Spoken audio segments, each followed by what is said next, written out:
but we had this problem to deal with. I mean, we were contending with the issue of, how much liberty we have to take proposals from other people to work and come here and trash them. Or not trash them, or praise them. I mean, it's just not fair. I mean, we don't have through which we can take this work and discuss it or make it anonymous. I mean, we all know what everybody is working on. And if I wrote in Mariam's work, everybody here would know. Maybe Mariam would not feel comfortable, maybe. So, the existing was the soft copy that I had. But of course, that should not in any way stop you from critiquing very objectively. And as we were looking, we were both pointing out problems. I was now more able to look at it and say, I should have written that back then. And the format was different. And the format is different, of course. I mean, there were certain sections that are in the new format that were not there. And this is an introduction that you have. How do you find, what are your comments about this introduction? How differently would you write?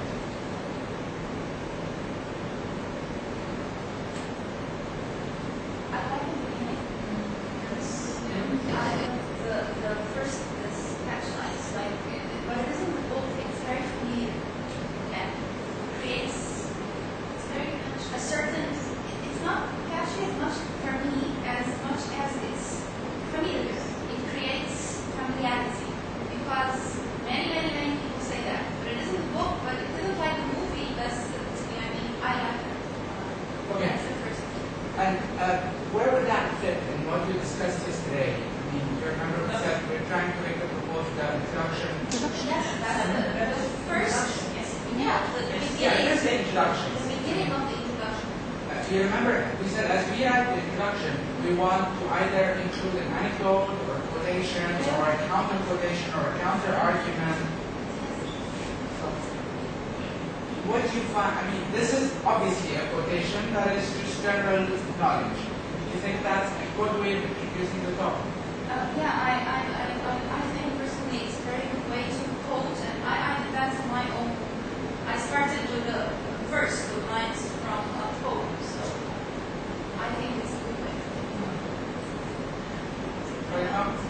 Yeah. Well, it's a common question. See, the first sentence when I first read it, I liked it very much. But now when I'm looking at it, I feel like it's sort of stating the obvious. As I said yesterday, for example, Chima Achebe is an African writer, and the book is something that we all know. Everybody says this, this is the common reaction of people who read the novel first, and then I see. You want to respond to this? Or? Yes, I haven't seen here because my point was because one of the texts we work on was the initiation, right? Personally, I like the movement and the novel. So if I want to write this, I think I would make it. It's one of the commonest reactions, and it's not the commonest. I wouldn't make it tonight. I thought that.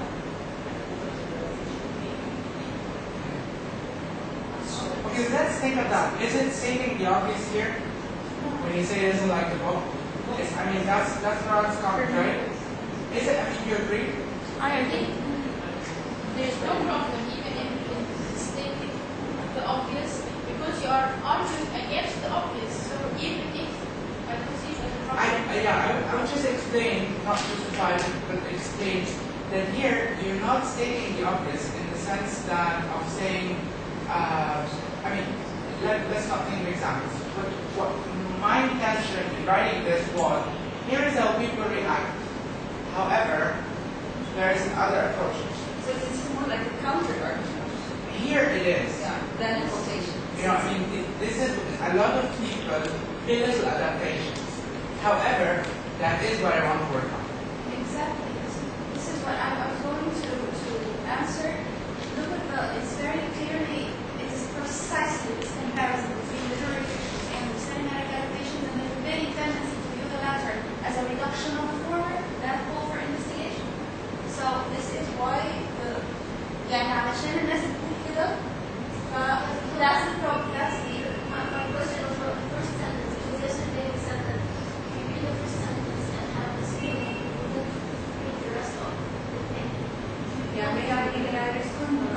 Yes, we said that last time, and yes, because we should not mention something that is commonplace, you know, and where we are going to go and where this is the example you're referring to is the research is saying it. So more people didn't thought how we should he is giving us this as a piece of information. So we are thinking, why do we listen to them? But he is not giving this to us as a piece of information. He is giving us what other people usually think, and then we say, so I think there is a difference between the two. I mean, they're not the same thing. It's not like I'm saying something commonplace about something. No, I am quoting a commonplace to disagree about. So I think it's a bit different. I mean, I also think that semi-commonplace would be like all film adaptations are visual. Or are worse than or are inferior to the original. This would be my contribution to humanity, and I would be contributing absolutely nothing. No?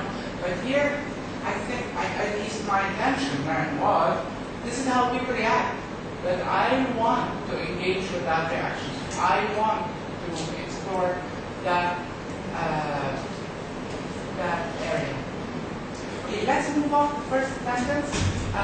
You remember we said it had to be general. I mean, it had to explain briefly what your interest is, your general topic, but it should not go into the details of methodology, texts, titles, or questions. Do you think this fits the criteria that we discussed yesterday? Okay, I have this problem with the sentence that I've already read. Is precisely this comparison. Fine. And the forbidden tendency to view the latter as an inevitable reduction of the former that call for investigation. It's a little bit for the problem section for me. Why? Because this is what triggered me to dig in. Like setting the problem, this looks more like It's calling for investigation, so this is what makes me do this. So should this again? It's a little bit of overlap for me. I think it fits, but it looks a little bit problematic for the introduction. Let me respond to this, not necessarily in relation to it. We want to do an introduction that is general and doesn't go into specifics. But we still are doing an introduction for research. Yeah. We're still doing an introduction for a research proposal at an academic institution. So you want, of course, you want to introduce your topic. I don't think it's a problem to say that this goes for investigation in the introduction. I think it would be a problem to go into the details of what you're going to investigate in the problem. I can myself spot an example of this here, and there is a section, if I were to rewrite this introduction, I would remove. Yeah. Can you find it? Towards the end. May I just add respond to this point before we move on? I'm not trying to defend really. I'm just, giving you what I think about that. I quite see how you think of this as possibly part of the important suggestion of the research. However, keep in mind that what is being said here is not scientific in the sense that he's not giving us statistics. He's not referring to a study that said that most people in عملنا study وهي most people بيقولوا. He is giving us a very general so which might be his own impression يعني. الناس التانيين بيقول أنا شخصيا بشوف النوفلز وبحس إن النوفل أوحش من الفيلم يعني. So what he's doing is he's leading us into the problem, but not really giving us academic research-based data. So when we get into the importance and problem of the research, it will be something very similar, but it will be more academically good, but maybe it has to do with some research he has done referring to a book, this kind of thing. But it is too general for the research question. Too general and too was not overlapping with like questions. word of mouth. It's not, you know, it is somehow similar, but Just the last part, the questions, that work, so on. I don't know, I was trying to run to, you know, I just thought it was kind of so detailed at this point. So that's precisely the part I have a problem with now. Because, I mean, you're still kind of raw, but at the same time, you're getting into like including, and I felt that this was what you're going to do in the rest of the proposal. Yeah, I mean, no, you're absolutely right. And I think this is the last sentence I would remove completely from the introduction. It goes into issues, it goes into specifics, it goes into questions. Right? And that should not be in the introduction. I have to explain that the format was different at the time of writing this. There was no research questions, there was objective of the research, and there was a sample analysis at the end. And a lot of what you have to say had to be done together in the beginning so that you sort of give time for the sample analysis at the end, which really shows how you're going to apply everything you said, which I think is a great idea in any proposal, that you give a sample analysis, which don't do it now. It's not in the current format. But looking at this, in light of the format that we've been discussing, I would remove this last sentence. I don't see why you want to move it, because when I read it, I felt like you were just introducing what research is something new. It's general, I agree. But still, it goes into issues, you know, including, excluding, programming, marginalizing. I mean, it mentions characters, plot lines, faithfulness. I mean, this is what you plan to do. I mean, look at faithfulness as one of my objectives. No? Questions related to inclusion and exclusion should come in the questions. So, I would not, I would either rewrite it or I would not include this part. If I were to rewrite this introduction part. let me tell you something that, you know, when you write an introduction, suppose you see an introduction like that, and then the last sentence maybe looks like this is not the right place for this sentence, and this still, even if it is done in a proposal, because we were just saying that we don't have very strict lines of demarcation. So now there is disagreement, or somehow you see things differently, which is okay. This means that this is not fatal, that this is not something that will be shocking to the reader of your proposals. You know, these guys know what they're doing. So again, this is for you to feel a bit comfortable, you know.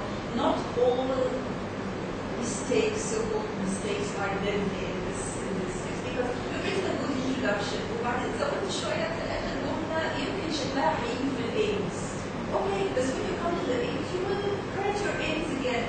There is overlapping, there is repetition within one sentence. So I mean, it's okay. It's okay to do that. I'm not justifying this proposal, but it's for you not to think that these things are really so tight and so fixed in this manner. Okay, this is taking a bit longer than anticipated, but shall we continue with the question? Okay, we said yesterday that the introduction should be briefly reflecting the what, the why, and how. Or no, right? So this The abstract. what? The abstract does The abstract. Okay, so I'm very curious to know. This might not be the thing, but I'm very curious to know what the method or the approach that you use to do that. Here? I don't want to spend too much time on this, but very briefly, because it was 3 different examples of adaptation, I had to use very different approaches. With Edith Wharton, I used feminism. With the English patient, I used post-colonialism. And with the remains of the day, I had to refer a lot to postmodernism and postmodernism and that kind of writing. In all of them, it was semiotics, you know, audiovisual analysis. Was it eclectic? it had to be eclectic because it was different media and different time periods and different types of things. Yes, sir. If you remove this part of the introduction, what would you put instead? I could put nothing and just stop the introduction here, or I could now let me sideline this question for a second and go back to what Dr. Randa was saying. The idea of not being afraid, the idea of fatal mistakes and non-fatal mistakes. Your proposal is coherent and it has a body and it has a logic and it moves according to this logic. It fits that format, but it's your proposal, it's unique, it's not like any other.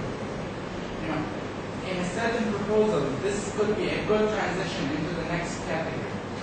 In another proposal, this may be taken from here and put in the next paragraph as a transition to the next. I mean, it depends on what you're writing. You know, there's no specific length that you have to adhere to. You want to write a good, solid paragraph that introduces your topic in the way that you want to introduce your topic. And then I, as reader, look at it and judge if this was a good introduction, if it makes it appealing or not, if it makes me want to continue with it. Very briefly, I just want to remind you that we don't know the approach here. We don't even have the corpus here. We don't know what time periods we're working with. We don't know what adaptations are selected. All of this is just presented an argument and shown, sort of dismantle that argument, saying, I think it is important to explore. And that is the purpose of an introduction. An introduction doesn't want to do more than that. More questions on this, or move to the next sample? Just one very brief comment. This is one paragraph, and it's sufficient as an introduction.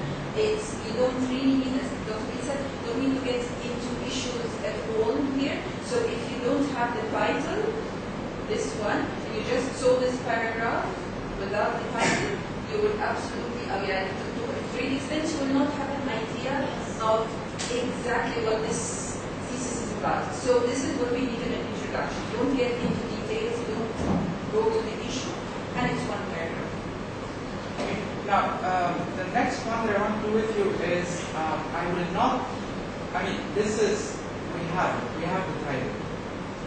Okay. We were planning not to give you the title, that made sense. Now, this is for the same proposal, for the same thesis. These are presented as aims or objectives of the study.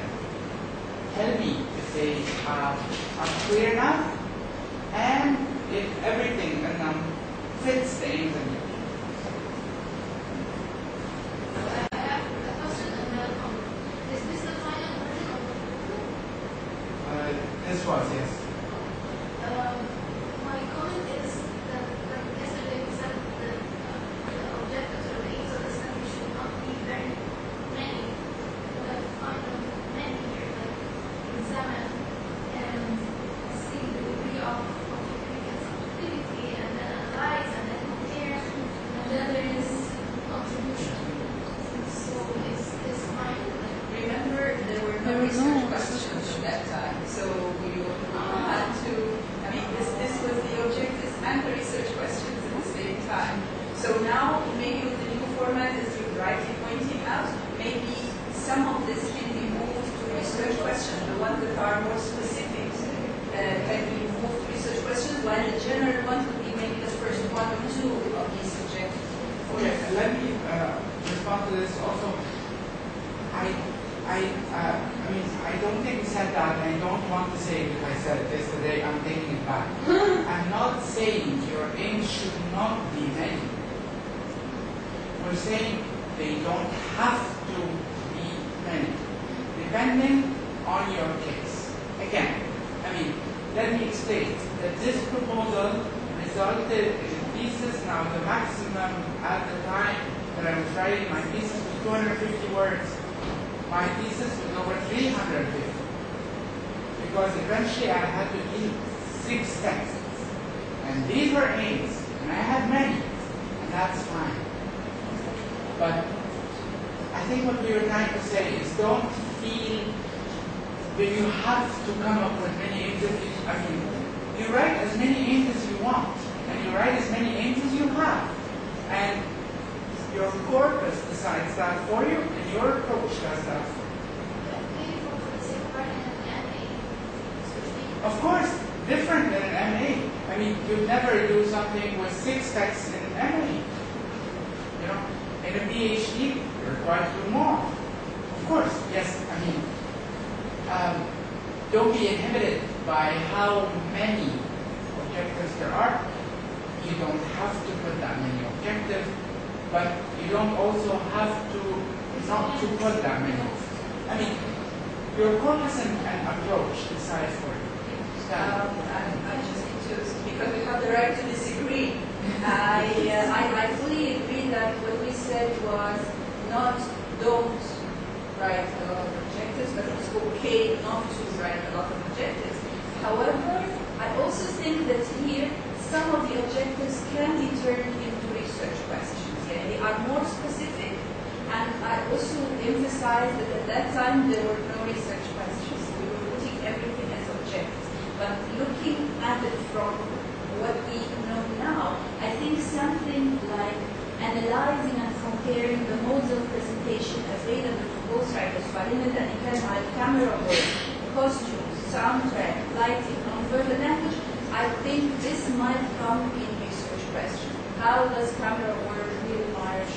What is the role of costume? You know, these are more specific things.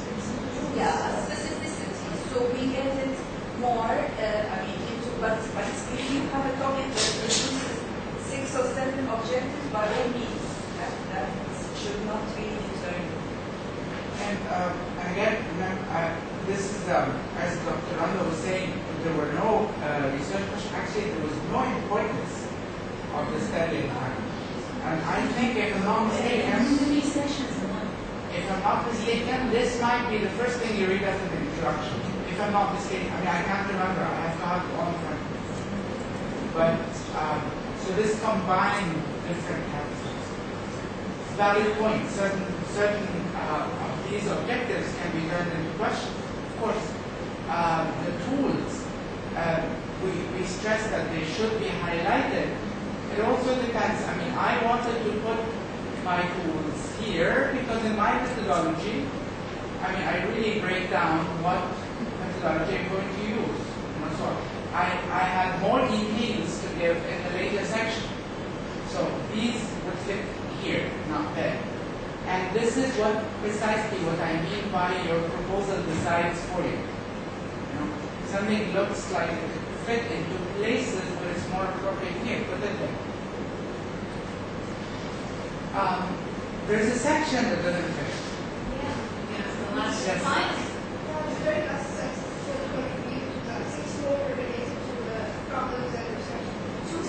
Is it, which section and where will it fit?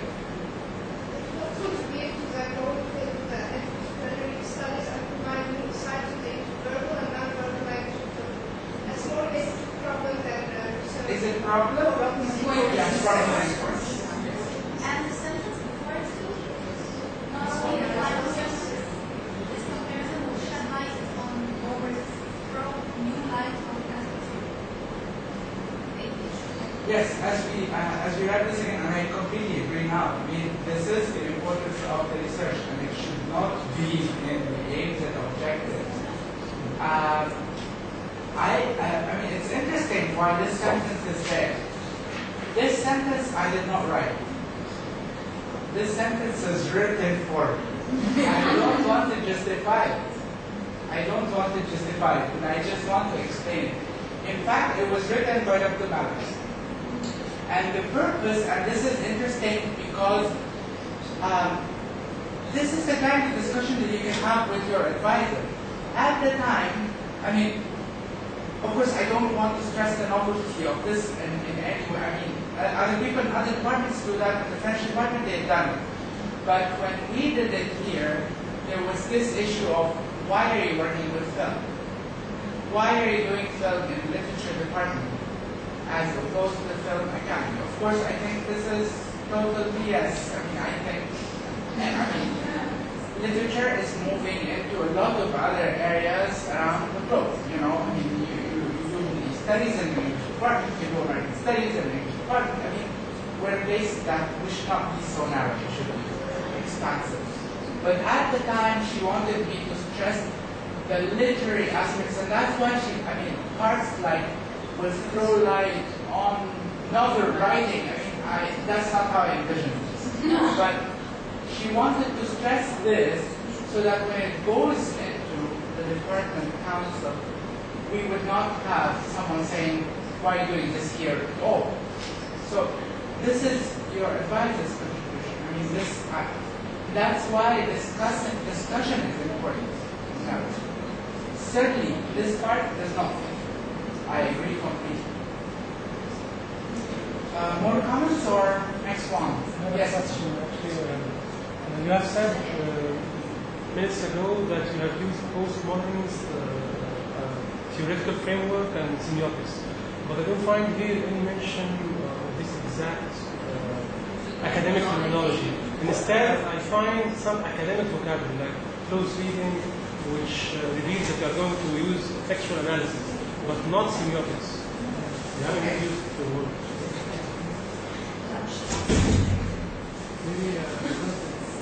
Yes, if you were with us yesterday, you would know that there is a completely separate section of the proposal for methodology, for your approach. This is where we talk about your methodology and what variety of, yes. I don't mean speaking about the entire methodology and examining the literature, etc.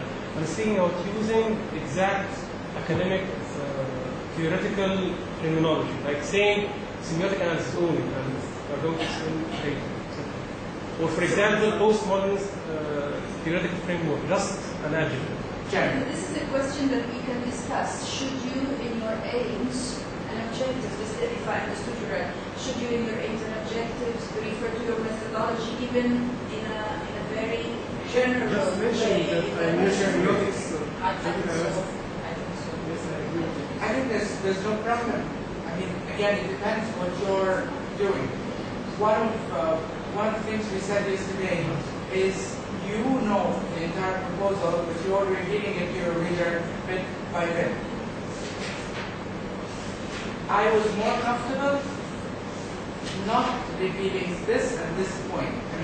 I wanted to say what I want to do, what tools I'm going to explore, and then in another category later on, I will explain how precisely I'm going to do it. If you feel that one of your approaches is to, one of your objectives is to use Kaza to reveal Kaza, by all means say.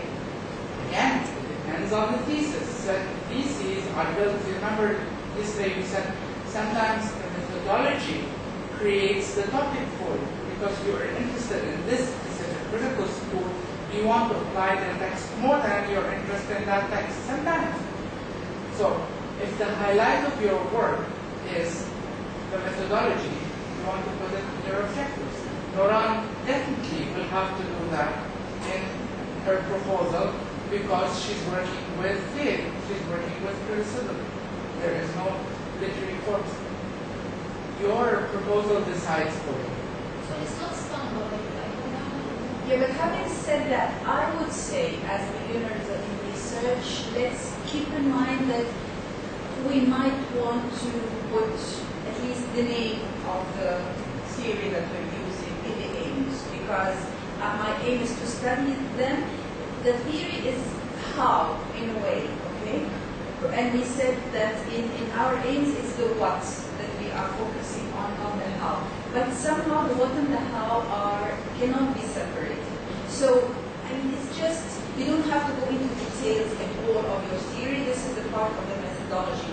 But to be on the safe side, do mention your methodology in your introduction only in one word.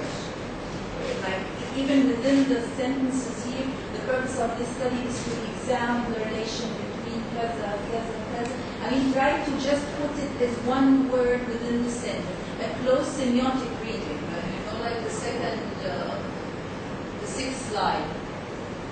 But then I a close reading, I a close semiotic reading. I included my methodology, and then I explained later in the section on methodology. Sorry, I have another point. What about if I have used a certain theoretical framework that I have borrowed from a certain theorist? Am I going to cite in the aims and in the introduction, etc.? Am I going to cite if I'm borrowing a certain framework, borrowing a certain... You mean you give the citations, references? I mean, for example, I'm doing some Lacanian analysis for a text, for example. So, shouldn't I cite the entire model? When you come to your methodology? Not in the end of... No. When you come to your methodology, then you explain your model. But not you might just want to say you're using Lacan, and that's it in your aims and objectives. I'm afraid of being accused of plagiarism, for example. If I didn't mention or didn't cite... You'll be accused of plagiarism if you start giving ideas taken from Lacan or sentences taken from Lacan. But if you just refer to Lacan, then this is not plagiarism. You're referring to a person. You say, I'm studying the work of Fulan, and that's it. When you start, extracting tools and so on from Lacan, then this is in your methodology, and this is where you cite. Here let me just add, you're using a methodology developed by someone. And I think as long as you attribute it to the person, as long as they say, I'm using Lacan's kaza, then that does not qualify as plagiarism. Of course, you're attributing it to that person. It's just, this is not the place to explain how you're going through it. The place is somewhere else. Yes, it would be a problem if you say, I'm going to follow kaza model and present it like it is your model. Yes, here that would be wrong.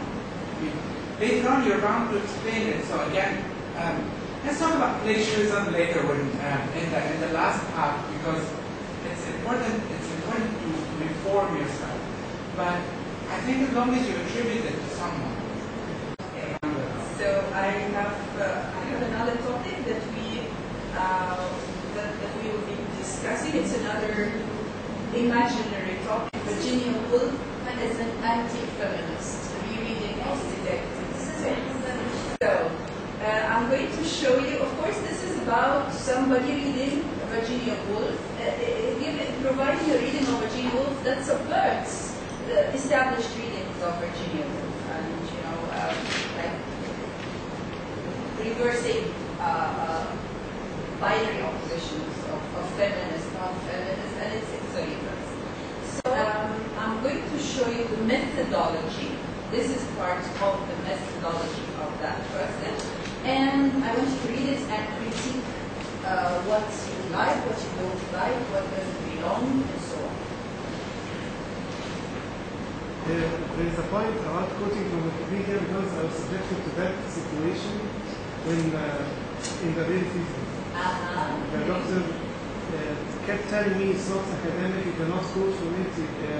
Even if it was a simple definition that was quoted here. Quoted from Wikipedia. Yes. He said, no, it's not forward or quote from it. So Yes, of course. Wikipedia, this is one thing. This is not academic. We don't quote Wikipedia. We maybe read Wikipedia to know what we should read or to get us going into something. Even if it was quoted by Wikipedia, then I should have read the original source, not the Wikipedia source. I can only quote Wikipedia when I want to say something about Wikipedia. That I'm doing research on digital sites that provide information, or maybe I say this is the popular understanding of something, and I quote Wikipedia because I'm trying to demonstrate a popular, non-scientific understanding of something. But generally, I don't depend on it. but what if the Wikipedia quotes well-known text? I don't have it and I cannot cite for it as a text application. So I mean, it's authenticated in Wikipedia. It's not someone writing his opinion. So you are it's quoted in Wikipedia. What do you think? They didn't accept the title. It's a no. Wikipedia is still a no. Even it's still a no. Even if it's citing someone, part of the assessment of research, and let me tell you, I mean, all of us here writing MAs or PhDs with the purpose to eventually work in academia and publish elsewhere. Part of the assessment of your work is going to original sources, not reading the source quoted in the source. I cannot say that I read Lacan and quote Lacan and say Lacan was quoted by someone else. Why am I not doing my work? You know, I mean, yes, you have it. It's there. It's you've provided the information, but you've cut a corner.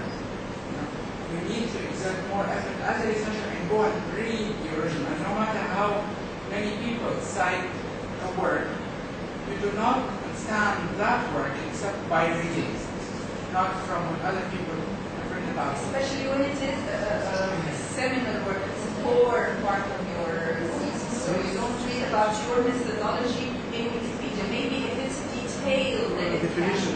Yeah, but then you don't.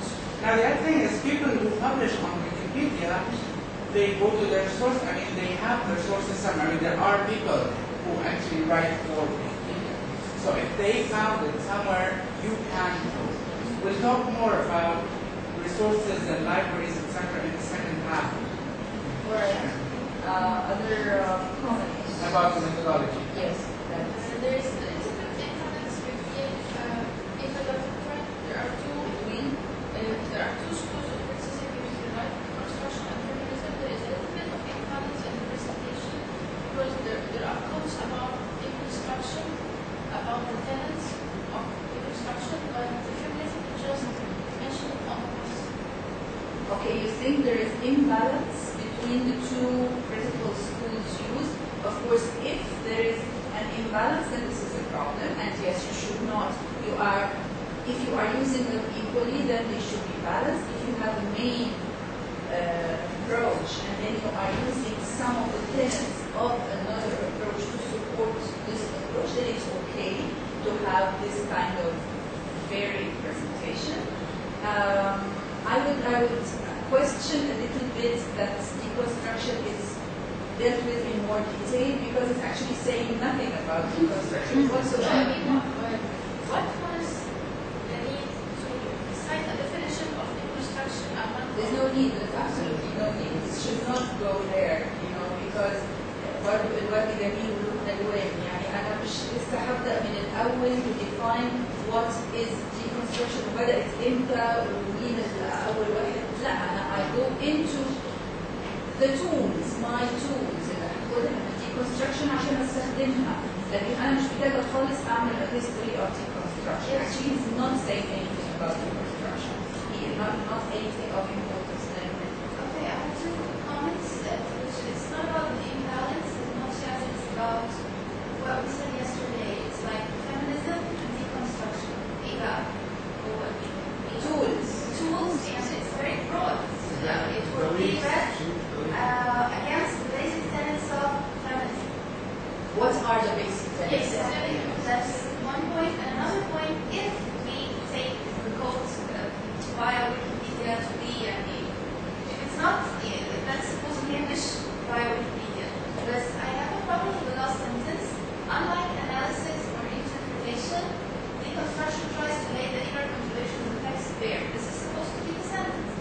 Shouldn't I be explaining what's analysis, what's interpretation?